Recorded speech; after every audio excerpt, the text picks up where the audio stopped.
We are Rogue Media Sports.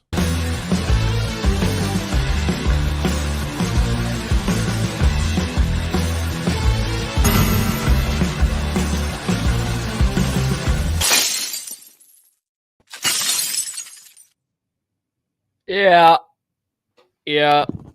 Cam Show, Rogue Media Sports Network, Colt Brennan Memorial Studio, here high atop the world famous Alico building, Waco, Texas. Another week of the Cam Show, another week of, well, whatever the Patriots just did.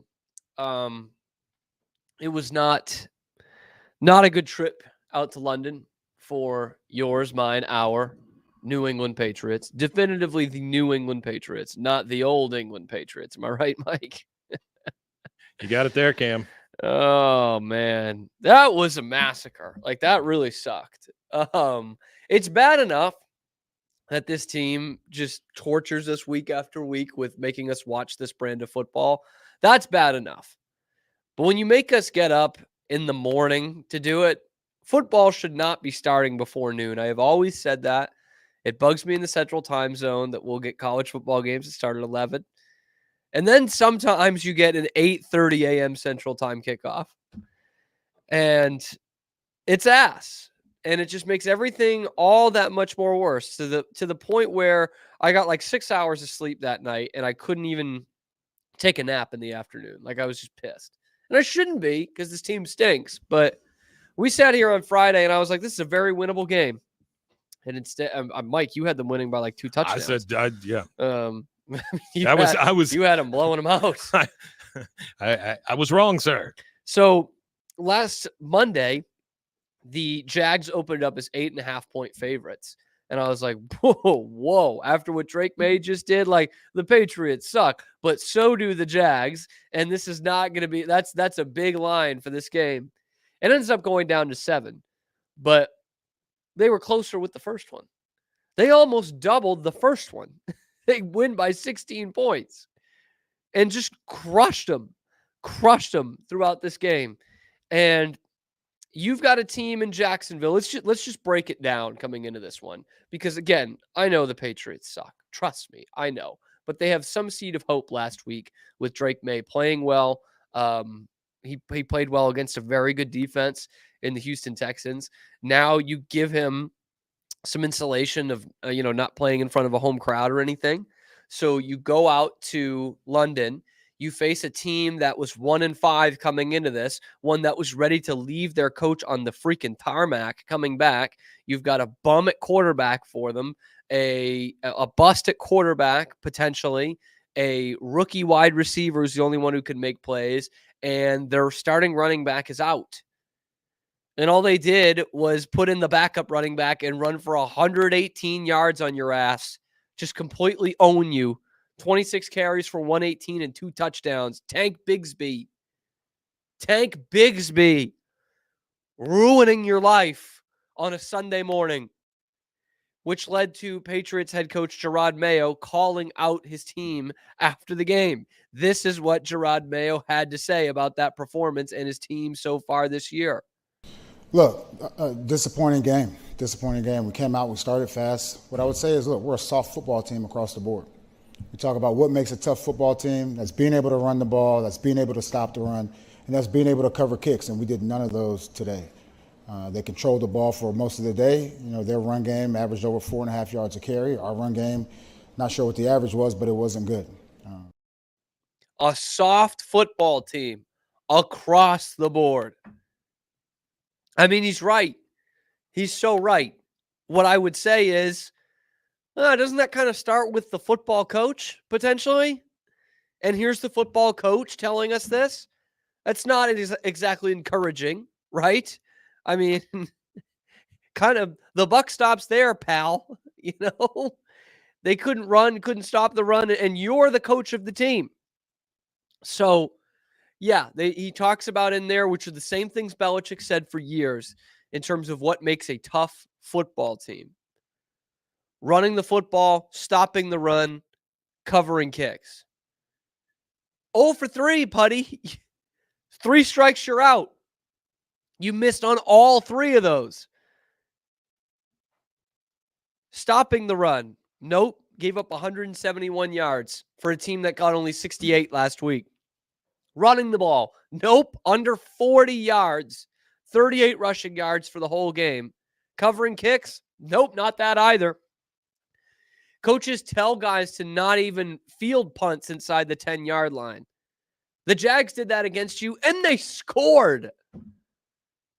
Covering kicks, 96-yard punt return for a touchdown, not even close to being tough enough there.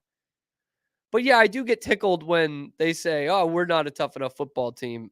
And it's like, yeah, well, you're the guy. You're the head coach of this team.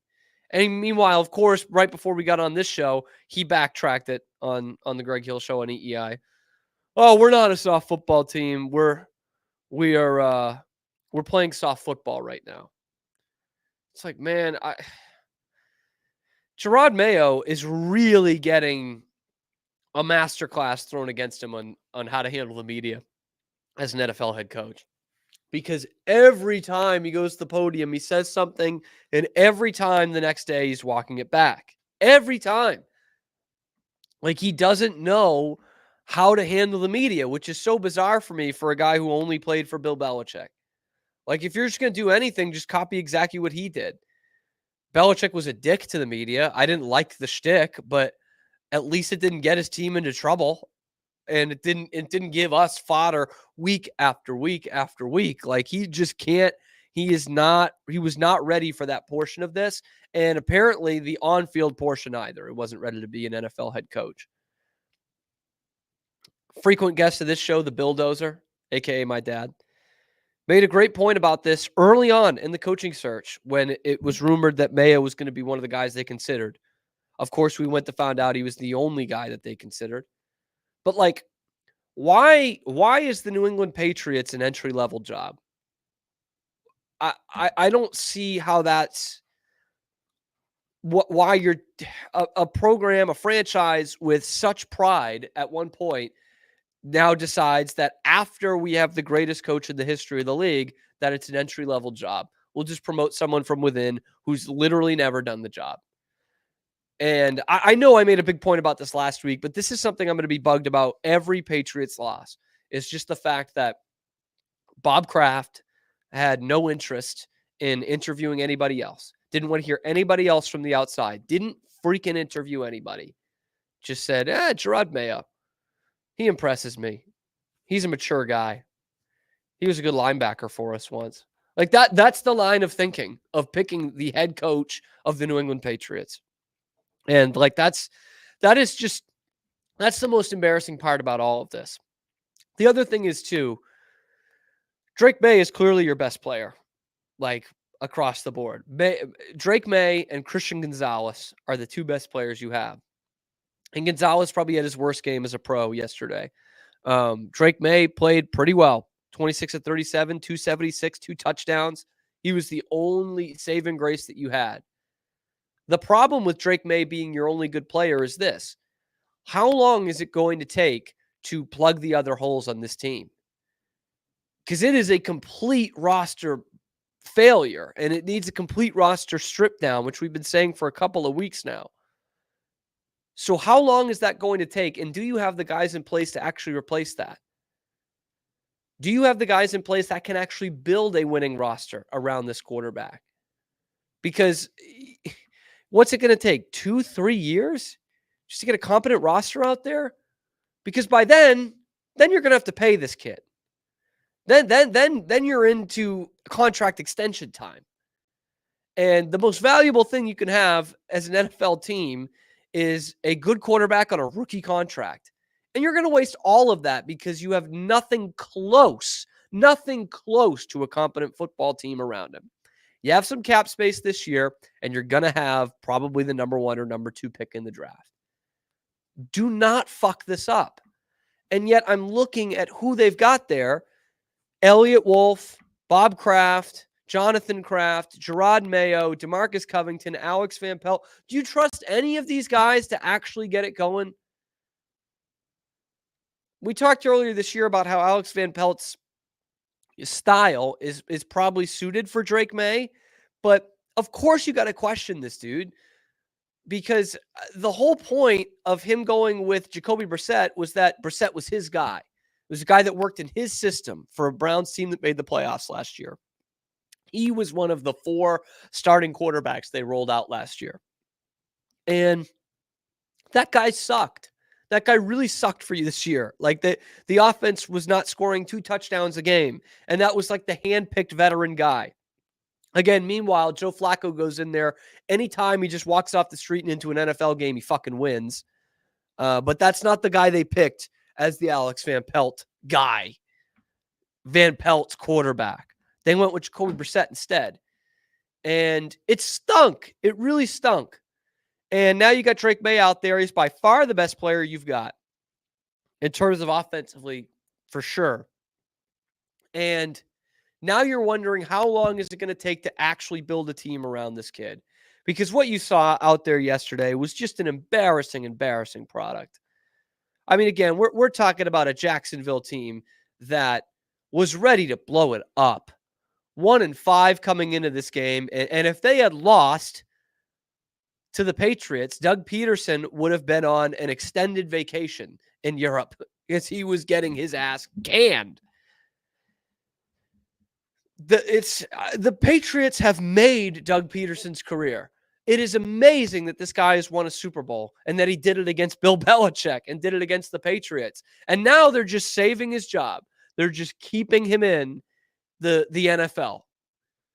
What is the best anecdote for Doug Peterson's NFL career? Oh, why don't you just see the Patriots on the other side? They'll save you. They'll throw you a fucking life raft. They'll keep your career afloat again. And they didn't even have their starting running back in there. It didn't matter. They just bullied the Patriots. The Patriots got a 4th-and-1 stop at the beginning of the 4th quarter, which kind of kept them in the game somewhat. They were down 3 scores, but it somewhat kept them in the game. 2 scores, 26-10 at that point, whatever it was, 25-10. Kept them in the game, but that 4th down stop came after an 11.5-minute drive in which the Jags passed it once. The Jags went 19 consecutive run plays in the 3rd and 4th quarter. And the Patriots couldn't stop them. 19 straight run plays. You know what they're doing. They know what they're doing. Everyone in the fucking stadium knows what they're doing, and you can't stop it. That's the very definition of being a soft football team. Like, why even pass it? Like, there's no reason to. And the Patriots have a great start to this game. They're up 10-0. They got a touchdown on the opening drive, first time in like a decade. They stop Jacksonville on a 3-and-out. Then they go down and they score again with a field goal. And wouldn't you know, at that point, the game is over. Just for the other team. Jacksonville like punted one time after that. And scored 26 unanswered points. Eventually, I think it was 32 unanswered points. Just brutal. Just absolutely brutal. And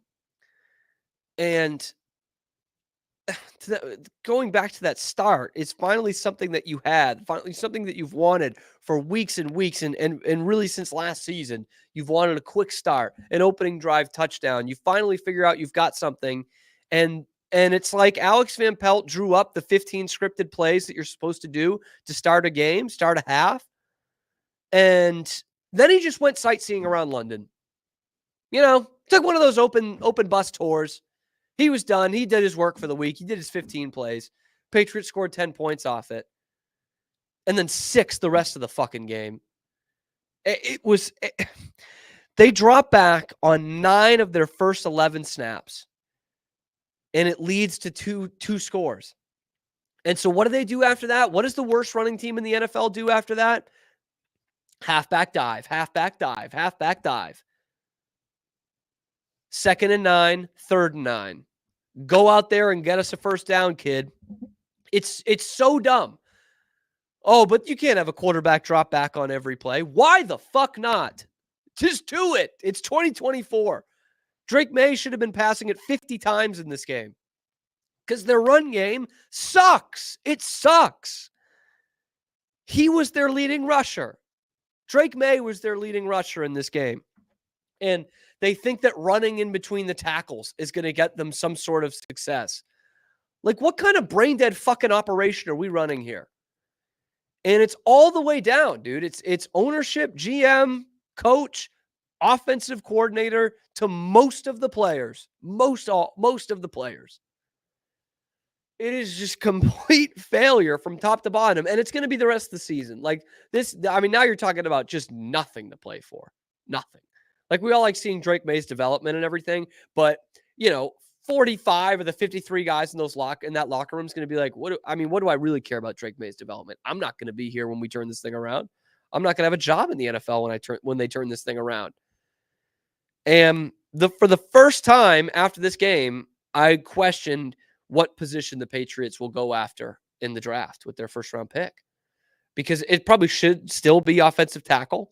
It's been that way the whole season, but I mean, people are pointing out, I think Curran put it out there, was like, now do you think about getting the defensive end from Michigan? Because you've got nothing defensively. Nothing. This was supposed to be a top 10 unit, and it's a bottom 5 unit. It's one of the worst rush defenses in all of football. And it's shown that the last couple of weeks. I mean, teams are averaging 200 yards on the ground against them. I got to pull up the exact stat here, but the last 3 weeks, which includes, Jags, Houston, and Miami, who had nothing at quarterback, you knew they had to run the ball down your throat. In that span, the Patriots have allowed 556 yards on the ground. 3 weeks. Fucking absolute bush league. Went up against a team with the worst pass defense in the NFL, scored twice on it in the first 2 drives, exclusively passing the ball, and said, you know what? We need to establish the run.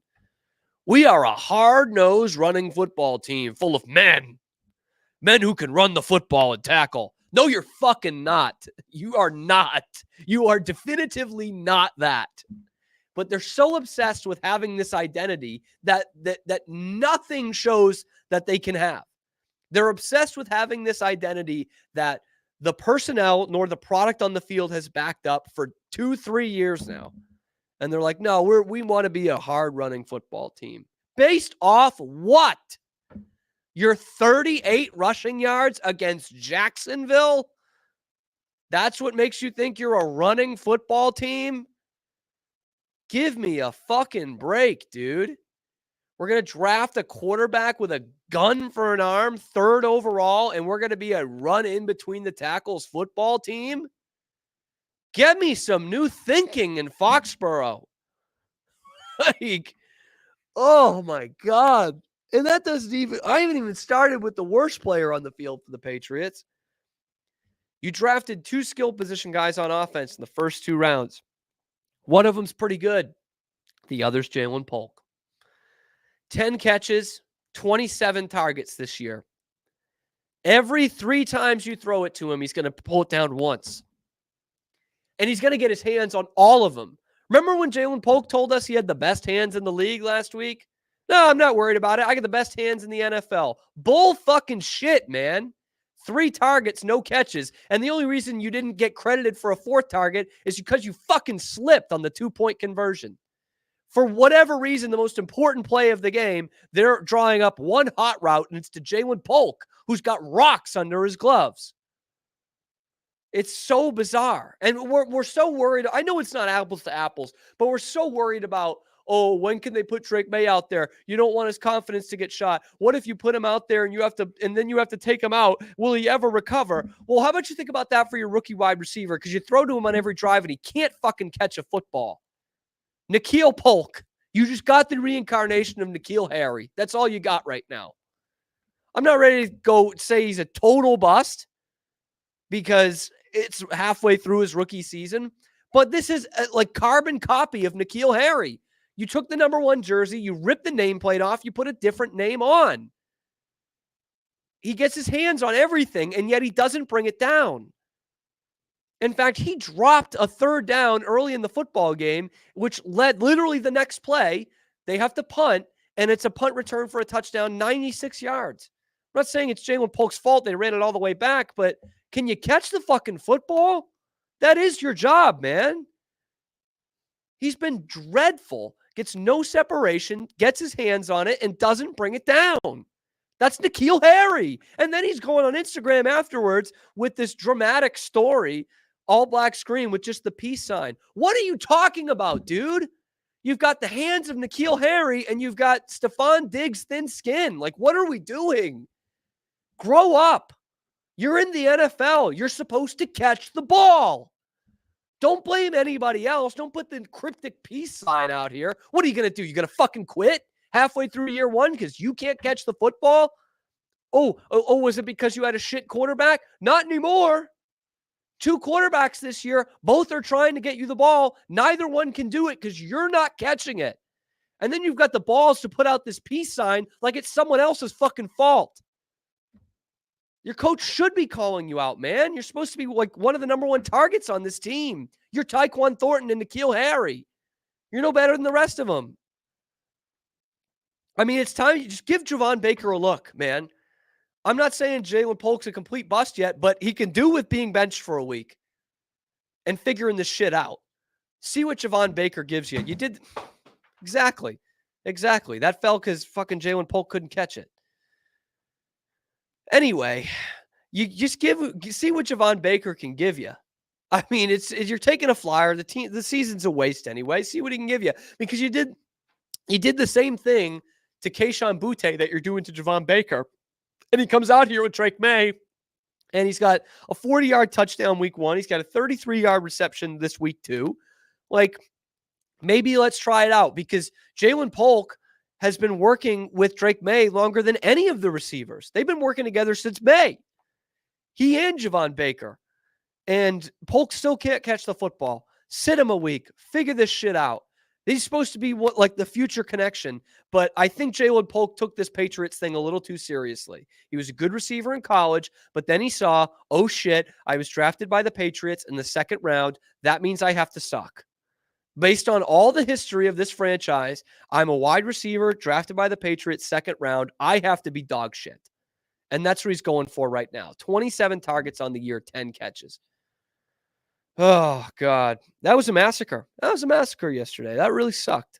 Jacksonville. Fucking Jacksonville. 22 points in the 2nd quarter. This team couldn't even rush for 70 yards last week. And they pulled Trevor Lawrence out of the game last week. Good Lord, this sucked. This really sucked. The Red Sox also suck. But I'm going to go back to a time where they didn't suck because what else do I have going on in my life? That's next on The Cam Show.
You're trying to talk to me while I'm looking at Dua Lipa in a baggy, at points, leather dress performing.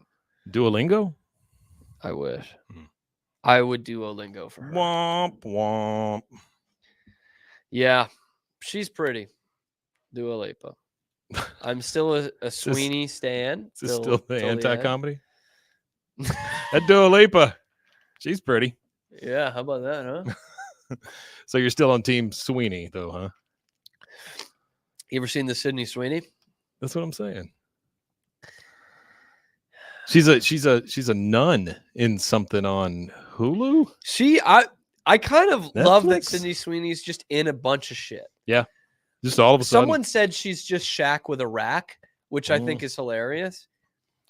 I think she's a better like- actor than Well, that's Shaq. the thing. Is like I have a weird respect for Sydney Sweeney in that I think she knows she's not the best actor in the world, Mhm. but she's not as bad as like all people think. Like people just think she's a rack, and like Yeah. she's an okay actor. No, and she's She's actually, actually pretty. fun. She's pretty good. Well, she's not pretty great. funny, honestly. She was Yes, on Saturday and Night she- Live. She was good on there. And she can laugh at herself. Yeah, yeah. And like all her roles are like Any of those people that don't take subtle themselves realism. serious. Yes.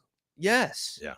And she's a good actress. Yeah. I wouldn't say she's great, but she's fine. good. She's Yeah. fine. Yeah, Fine. yeah. She's no Margaret Qualley, No, whom I also really like. not sure who She's- that she's a is, but pretty yeah, lady no, she's not. in a very Who is that? normal way. She's in. Did you ever watch that Netflix show Made? No. Okay. Wide set? She got the wide set eyes? I don't think so. Oh, I okay. mean, actually, you know what she's in? She's in The Nice Guys. Oh, okay. She's All the right. like the runaway in The Nice Guys. Oh, okay. All right.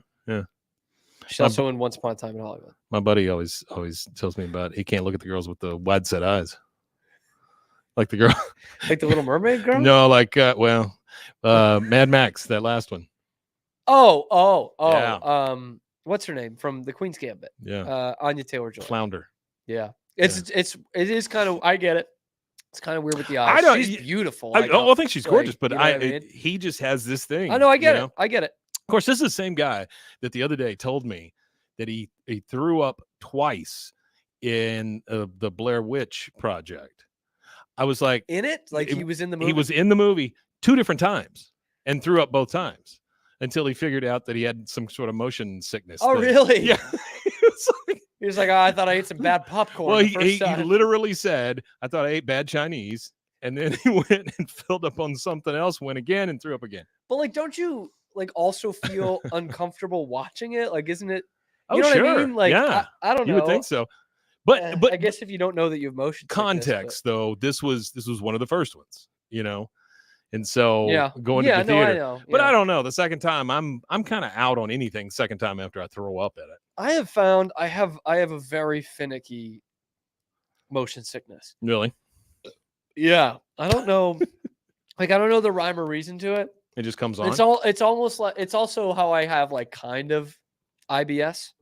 Yeah, Like not really, but just IB. I like diarrhea more than I should on road trips and stuff.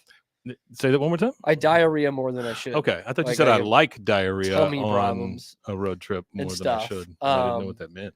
But like we went to a wedding last or 2 months ago. It was in Mhm. August. Mhm. That was at the top of a mountain, Yeah, and you had to take a gondola, like Uh-huh. this covered ski lifts. to hold get a up baby there. goat. And I was like not cool with it. I was Really? like, yeah, like halfway up, and I was like, But it's not really motion. It's heights. it was heights, and also you would go over like the little stanchions every however Mhm. many 100 yards or whatever. Mhm. And so it would like bump. It would be like, dude, and you'd be kind of shaking Oh, up I there. And gotcha. you're like, Yeah. shit, like no seatbelt or anything. Yeah. And like all you can see is like looking down. Yeah. And I was like kind of freaking out about it. What about like a Space Needle or something? Does that throw you off? Like, the one in Probably. Seattle or San Antonio With like a or- glass floor. Mhm. Yeah, I wouldn't love that. No. Yeah, I'm not crazy especially like about after it. that too, like after that wedding, we had they had a reception and we were drinking Yeah. and we were at 10,000 feet. Yeah, So yeah. I was like, I was like thinking about it the whole time. I was like, I don't want to go that way on the way down. Right. I'm bringing a doggy bag with me Right, just in right. case. We ended up taking a car down, which was minimally better. At least I It could does read at a certain point feel like you're just shaking your fist at God, though, right? I mean, let's go up here to the very top and stand on some glass. Yes. Yeah. I don't. What are you gonna do about it? I don't love it. I don't love it, and that's why I don't like roller coasters. I don't do rides. I don't do any of that shit. Huh. So anyway, Yeah. we've got. Do you need to go figure something out, Mike? That's okay. We're gonna talk Red Sox because I was getting way too late on that anyway. But I kind of talked about this a few weeks ago when it was announced and it kind of the trailer came out. We played the trailer for this new Netflix comeback documentary 04. And I'm like, dude, do we really need to hear about this again? Like, I get it. I get the 04 team. It's probably my favorite sports team ever. It's the greatest sports story ever told. But like, I get it. You know, I've heard from these guys. I understand. I'm going to watch it because it's Red Sox porn or whatever. But then I actually get into those 4 days and it's the 20th anniversary of all of this. And I'm like, damn, man, this is still a lot of fun to do. Like, this still brings out the kid in me a little bit. And I remembered something I watched a few years ago that I went and found on my YouTube this morning, because I'm going to pull a Pete Souza thing big time here. Pete loves old radio, loves Mike and the Mad Dog. And I just want to bring you back into the perspective that you might not have seen. And this was the opening to Mike and the Mad Dog 20 years ago today. Talking sports, going at it as hard as they can. It's Mike and the Mad Dog on the Fan.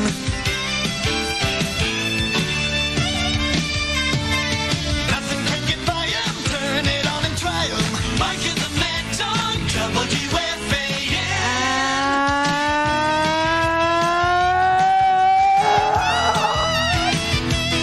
Good afternoon, everybody!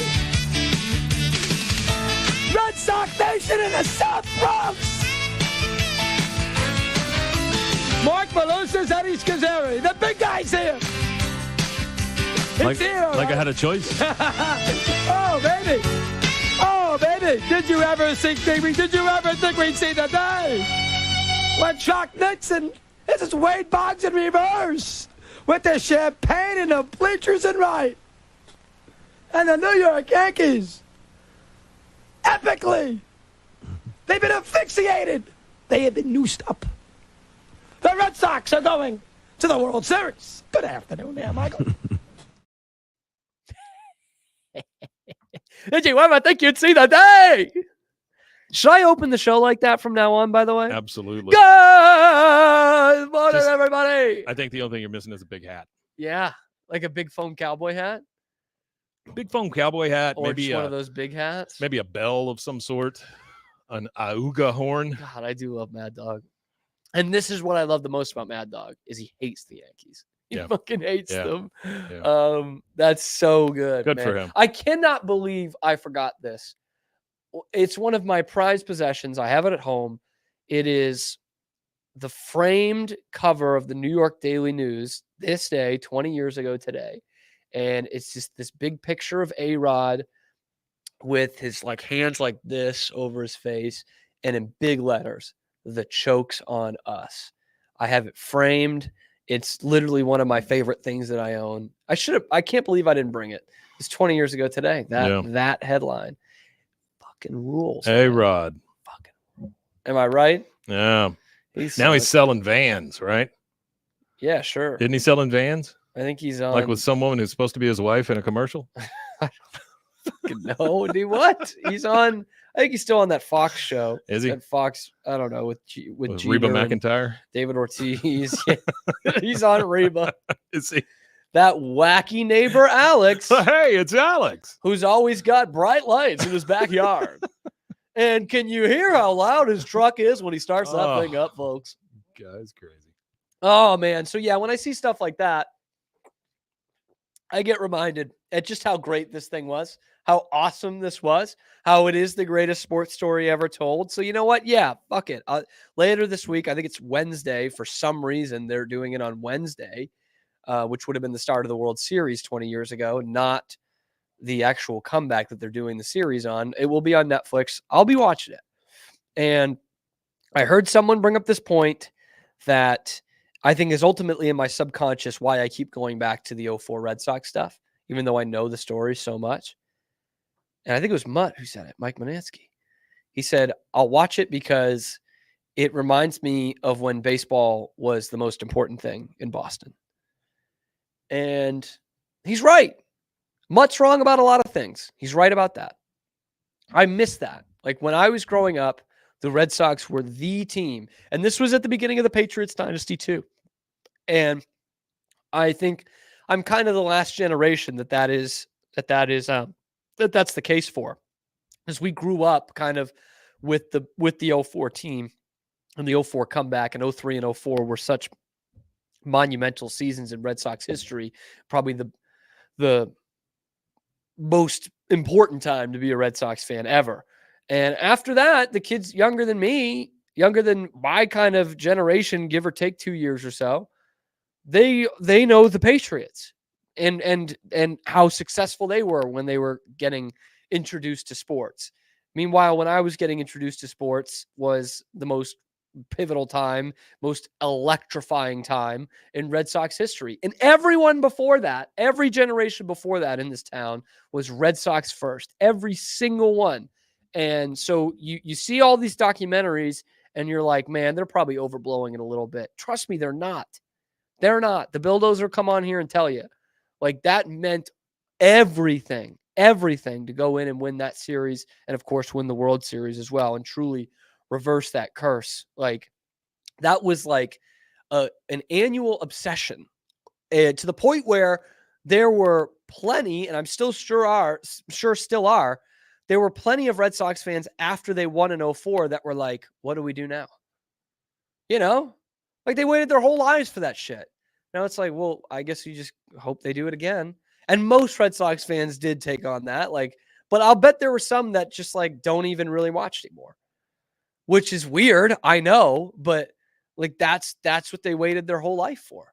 Bill was almost 50 and was so into the Red Sox his whole life, was almost 50 before he saw them win the World Series.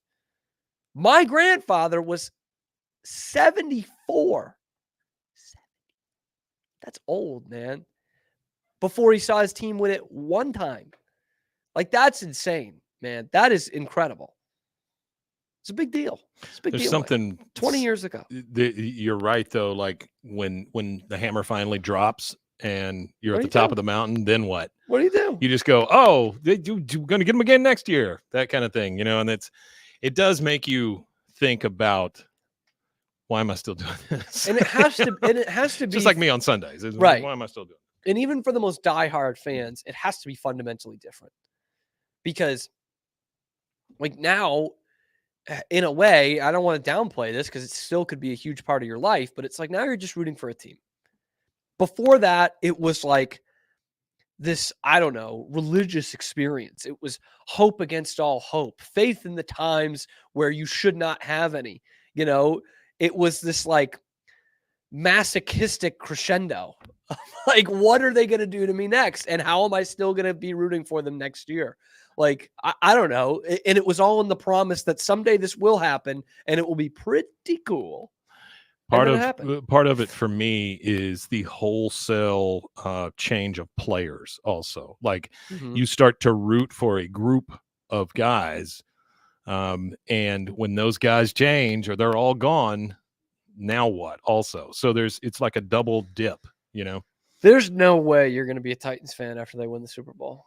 No. You'll do it for another year. And No, be like, no. eh. I will tell you You'll this. be like, I'm good. Yesterday, I'm good. didn't watch it all. Just We didn't told do it. everyone on Reddit you weren't going to do it. Also didn't go back on Reddit. Nope. Yeah. Yeah, I it would have been real easy to go into Reddit and go, see, told you. But let them stew. Back to this Mike and the Mad Dog thing, by the way. We're going to riff in the next one. I've got something for us. Because I've seen they posted on YouTube in like 15, 20-minute clips, basically the whole 4 hours of that show. And I've watched it. I have gotten a bunch of glee by watching it. Because again, I know you all know the story, but it's like thinking about it in its simplest terms, The Red Sox went almost a century of being the losers, like the chokers, the best chokers in all of sports. There are teams that choke, and there are ones that raise it to an art form. Then there are ones who do both of those and make it their entire identity. And that was the Red Sox. For 86 years, that was them. And then the fact that your most hated rival, who did nothing but win in that time, now has that mantle of being the biggest chokers, and to have you be the ones that do it to them, there's never been anything better. It's the greatest sports story ever told in real life. Game 7, Yankee Stadium, 1 year later, and just pound them into submission. There was another clip that I meant to send you, Mike, that I just didn't do it. That's on me. I can't believe you did that to me, Mike. You let me forget. I'm really sorry. Yeah. Didn't mean to. But it's a clip from one of these things the Red Sox put out. Again, said it to death about the 2014, but I watched it anyway. And it was about, like, it was the players, like, watching the iPad, watching the key plays in that series and giving their perspective, their commentary, which is a little bit different from what we've seen. And they did the Game 7 one, and Doug Mientkiewicz is one of the players. Now, of course, Doug Mientkiewicz comes in the Nomar trade on July 31st. He only plays half the season for the Red Sox. He's basically a defensive replacement first baseman. He's kind of a jag on the team. And he, like, starts to cry. Like, he gets emotional as he's talking to the interviewers after watching the final out. And it almost got me emotional, Mike. And you know how much that takes. But he was like, I was so happy because I saw what happened to them last year. I saw what happened to them in 2003. Like, those guys left it all out there and got their hearts ripped out. Like, you know what that, as another professional baseball player, like, you know what that means to those guys. And so he was like, so to be able to come back a year later, same spot, Game 7, Yankee Stadium, and actually win it and, like, just erase those demons right away. He was like, it's the coolest thing I've ever been a part of. That he, like, it's almost like a faith thing, a God thing, like, that I got put here in this situation, you know, a year later. You saw how much it meant to them the year before. You feel for them. And then you're like, now I have the opportunity to actually go and help my brethren and make this better. Like, that's sick. And Trot Nixon, which Mad Dog was alluding to, Trot Nixon, after the kind of celebrations have died down a little bit, runs out to right field where there's a bunch of Red Sox fans in the building with a bottle of champagne, like, spraying them in the outfield. That's so sick, man. And you heard the story about it. You can hear it if you watch the game back. But they're like, as the Red Sox get closer, the Red Sox fans in Yankee Stadium just get louder. And you know that there's a bunch of people who like, bought tickets last minute because they're like, what if this is it? What if they actually do this? I don't care. I'm ready to put myself through this pain because if they do it, it's going to be incredible. And it was a chilly night. So they came in, they had, you know, a winter jacket on covering a Red Sox sweatshirt. And then once it got closer, they started to cheer a little bit louder. They maybe show off that they've got a Red Sox jersey underneath, you know, and it starts to become more apparent that there's more Red Sox fans in there than initially thought. But there's one moment too. Tim McCarver, the longtime color guy with Joe Buck on Fox, always just pointed out the obvious. Like, oh yeah, Tim, we get it. A double play is worth 2 outs. And after the last out, Joe Buck kind of lets it breathe. Say the Red Sox have won the pennant. All you can hear is the stadium. And right away at Yankee Stadium, they play theme from New York, New York, Frank Sinatra. And Fox back in the old days used to cut to a sports bar, and they cut to the greatest sports bar in Boston, and the place is just going nuts. Like, there are people, standing on top of the bar. They're, on people's shoulders. They're throwing stuff around. They're throwing up napkins. And Tim McCarver just says, they'll spread the news all right, as Frank Sinatra's playing in the background. And I'm like, fuck yeah. Fuck yeah. Awesome thing to be a part of. 20 years ago today. We'll, of course, go through it with the World Series now, too. Because why not? The Red Sox suck. So what else am I going to do? There's one team in this town that's actually good. They start tomorrow. By the way, booking a special guest tomorrow. I'm not going to reveal it yet. Special Celtics guest tomorrow. Mike and the Mad Dog is what they're going to call us, because it's going to be Mike and me as in the Mad Dog, Mike. You get It's it? break time. We're gonna riff on some things, because no Pete today. I don't want Pete today. We're gonna riff on some things. That's coming up next.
Sports. It is Cam time. It's Cam time. I have people texting in. They don't like the Anya Taylor-Joy slander. Oh, from your really? friend. From me? Oh, from my No, from your friend? friend. We Oh. both agreed she's gorgeous. Oh, she's beautiful. she's really yeah, she's a beautiful. great And a good actress, actress. too. Yes, Excellent. yes. Yeah.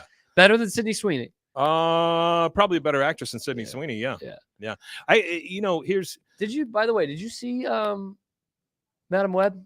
no, God, no. I'm not watching that.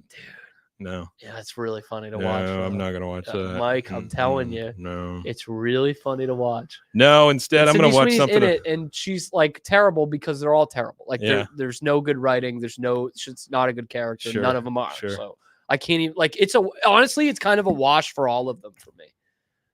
Huh. You know, I mean, Dakota Johnson, I guess she's the star, so she should be held more accountable. Yeah. But like everything else in the movie is so terrible that Dakota I can't Johnson should be held to held to the standard. a finer standard But like, than that. the writing is so awful. The plot of it's so terrible. Sure. And the special effects suck. And it's just like, why? Like, I can't hold it against Dakota Johnson that they don't exhibit any superpowers at any point in the movie. They're just 4 women. Is that a real thing? Kinda, yeah. Oh, wow. Okay. Yeah. Well, Yeah. Whatever. Yep. I don't know, man. Those kind of movies take a buy-in, and I don't have Oh, it. I don't God. have it for those. Have I told you about when I went to the movies and watched and saw it in theaters? Yeah, you said something about it, but I don't remember I don't know if I said it on the show. what happened there. You It's vomit probably twice? It's it's probably the best viewing experience I've ever had at the movie theater. Mm, So I do went remember you with saying that. I went with 2 of my friends, just wicked high, Mm-hmm. because we knew it was gonna suck. Mhm. Like a Tuesday night, we went, and You're perpetuating bad cinema. yeah, we love it. We love Yeah, bad movies. I got you. Sure. So we went to the Cinemark here. It's got the reclining chairs and Mhm, everything. mhm.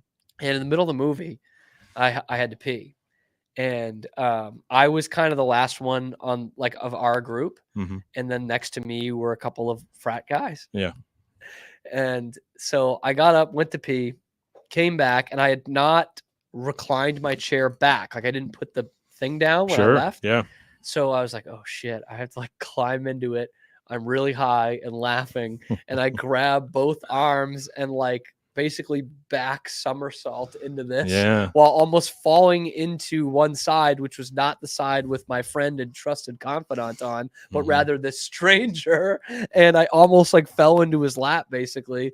And so I just start laughing. Yeah. Like I like that's funny. Like I can't Yeah, stop sure. laughing. Sure. And I could hear my friend Red next to me, who's been on the show before. He's Yeah. laughing. And I could hear these fucking strangers laughing. And it was an unbelievable time. But I mean, we're just like the place was like full. I remember it was like 2 weeks into the showing. I was like, I couldn't believe that it was full. Mhm. And at one point, they're like they've got someone after them the whole Mhm, time. So they're mhm. just like hiding out. A big And spider. Dakota Johnson comes back. Yeah, basically. Mhm. And she's like trying to give them a status update. And one of the characters, I go Sydney Sweeney, was like, so what do we do now? And Dakota Johnson goes, I don't know. I've got to get more information. And Red just out of like so audibly loud goes, great. Thanks for that, Dakota. You know, I don't know. I've got to keep watching. I've got to go ask, basically. Yeah, well, It's a great movie to watch. I'm just telling you. yeah, I don't think I'm gonna. You know, it's a great show to watch. What's by a the way? great show to watch? King of the Hill. King of the Hill's fantastic. But I will tell you this: I'm going to watch Carved tonight. I was trying to play up your podcast. Yeah, and I you're get it. like, I You know get what? it. I'm It's going to watch okay. this movie It's okay. tonight. I'm going to watch Carved. It is a group of survivors who find themselves trapped in a historical reenactment village on Oh, Halloween, Jesus. where they must unite to Trapped in battle like a Plymouth plantation. a sentient, vengeful pumpkin.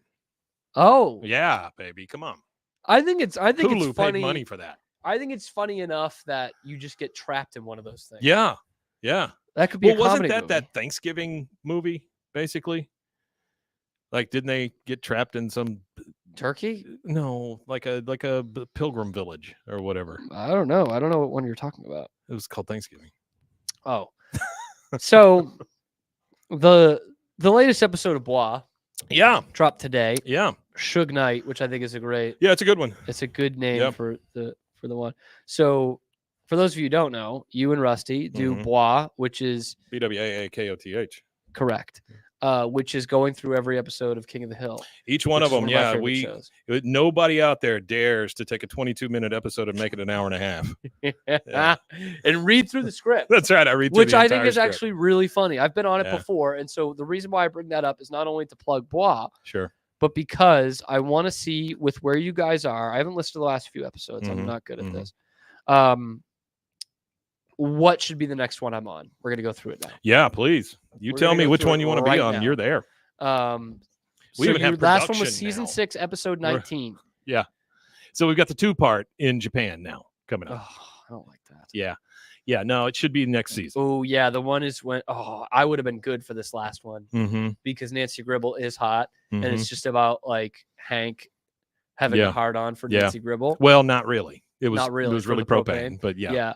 But like I could totally understand just like fantasizing about the hotter wife that lives next door and how Dale got her. No one will know. So I'm gonna look at season 7 because that Mhm, gets you through. mhm, That mhm. gets you through it. Yeah. The end of season. Well, we've 6. got those two, and then we've got a live show we did the other night that we're going to drop as a bonus. Yes.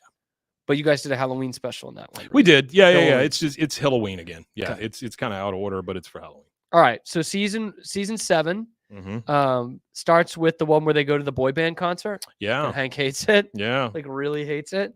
That could be interesting. Mhm, mhm.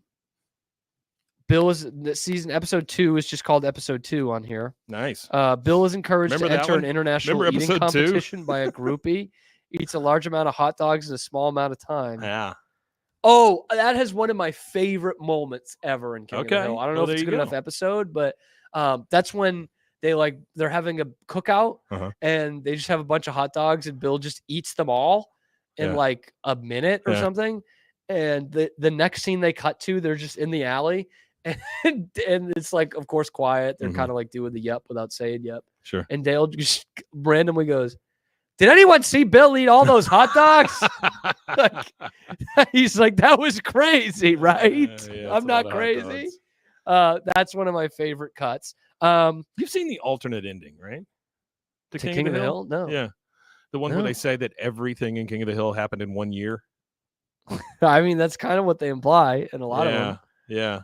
Why do some of these are just called episode whatever Where are you looking? on Google? IMDb. IMDb's your friend. I think that's where they're getting it from.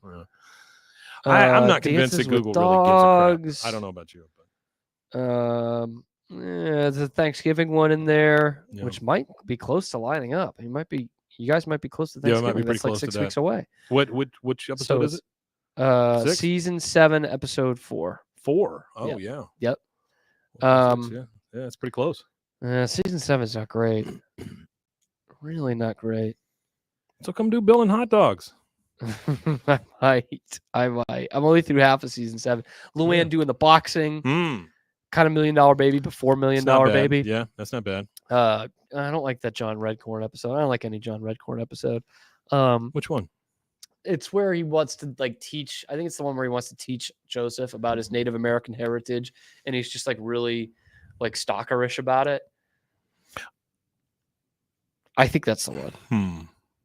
Yeah. Okay. Yeah. He asked Okay. Hank to take Joseph on a Native American's rite of passage. Oh, that's right. He goes on the Vision Quest. yeah. Yeah. Which I don't like. Yeah, it's all right. It's all right. We did have some folks send in. So just to, I know we're stretching things out here. Just we're a really tad. killing it in this one. But we did have. I made some things where it was like Principal Moss, doing announcements in the morning at Yep. Tom Landry, Yep. and then I did one with Jimmy Witchert. Where he thinks the government's watching him, things like that. which is good. Well, it's I all know some people I work with at my Yeah. other job that are like, well, that. it's all good, but it was all AI stuff, right? And so we had people start sending in voices. And this past week, I believe we got 3 different auditions, like a Jimmy I really Witcher, hope it's the most a random Red people. Corn, and Hank. I could do a Yeah. John Redcorn. Yeah, John Redcorn is. I mean, that's pretty. And like It's right Hank, there. Hank, I could get in small doses. The same way Yeah. with Luann, I can get in small doses. I I start do want. trailing off. I do want to thank you for this. You have influenced the way that I speak when Luann comes up in the script. So Very now, daintily? now I've started kind of doing that, whenever I say her voice. Yeah. Yeah. that his name? See, it's all your fault. Yeah. That's all I think about. Yeah. Uncle Hank. I love. Okay. Zebedee, what? So there's two things that I love in this last week, and we're almost there. We're almost Uh, there. We're almost there. Yeah. The one in Halloween where she goes, Bobby, your uncle is a Satanist. He goes, no, he's not. Think about it. Dang, that's the only thing that I had to say, right? That's so good. And then this last one, it was the ice cream lady who was over at Boomhauer's house. And so Bobby was very excited because he was going to get to know this ice cream lady. He ran down the street. Luann's out there sunbathing, and she's trying to tell him delicately. And then she's finally like, I'm sorry, Boomhauer had grown-up sex with the ice cream lady, and you'll never have ice cream again. And he's like, dang, that's just such emphatic things. It'll never happen again. They did not need to make Luann as hot as they did. No. They didn't need to draw up her features the way that they did. Well, they did it. there's a history there of draw Luann that way, but do not draw Peggy that way ever. Correct. Yeah. Correct. Yeah. Peggy. I hate Peggy, dude. Oh, Peggy's terrible. She's literally, I think she's the worst character. She's terrible, but she had one of my favorite lines in Halloween, where she goes, "You may try to up me, but I'll one up yours." That's a That's really fantastic good. Peggy line. That's really good. Grace Yeah. always defends Peggy because she's like, oh, she's just excited about things. And I I'm like, get it. Yeah, I but get it. she sucks. She's a But she turd. sucks. She really is. She's a Like turd. she's very selfish and won't let Bobby Oh, grow yeah. up. Like, Oh, yeah. like she's like insane, like nepotism and Uh-huh. and what's the other one for being really selfish? Being selfish. Yeah, sure. Yeah, that's it. So Bois, dude, I love Bois Thank you. Appreciate it. because I love King of the Hill. We try real hard. I'm wishy-washy on you, big Rusty Yeah, fan. I get that. Sure. Big Yeah. Rusty fan. yeah. We're trying to make Rusty an American citizen Mhm. so he doesn't fall into the Hank Hill trap. Yeah, let's do that. I like where it's at now because at any point we can report him. That's true. I mean, have A that bad kind of. episode, What are you going to do with that kind of Mail in an leverage? I episode? mean, come on. Yeah. send you back to Manchester He would not know what to do. if he was back in England. Oh, come on. There's no way. You don't There's think no so? way. No. All right. Anyway, let's wrap it up. Talk about ending with a bang right Yep. there. Holy mother. I love King of the Hill. King of the Hill was on when the Red Sox reversed the curse in 2004. I'm sure. It was on the air, like it was on television. So Thank you, Mike Judge. in fact, it probably got booted off Fox for one of those weeks for a World Series game and an ALCS game. So anyway, that's Mike. We're wishing the best for Zach. I'll be back soon. Wish the best for Zach. Anyway, I'll be back here high noon tomorrow on YouTube live and then wherever you get your podcasts. We're going to be talking Celtics banner night tomorrow. Tomorrow, baby. Let's go. Let's get a Boston team that can actually win a fucking game out there playing some real games. Am I right, fellas? Am I right, fellas? We'll see you then.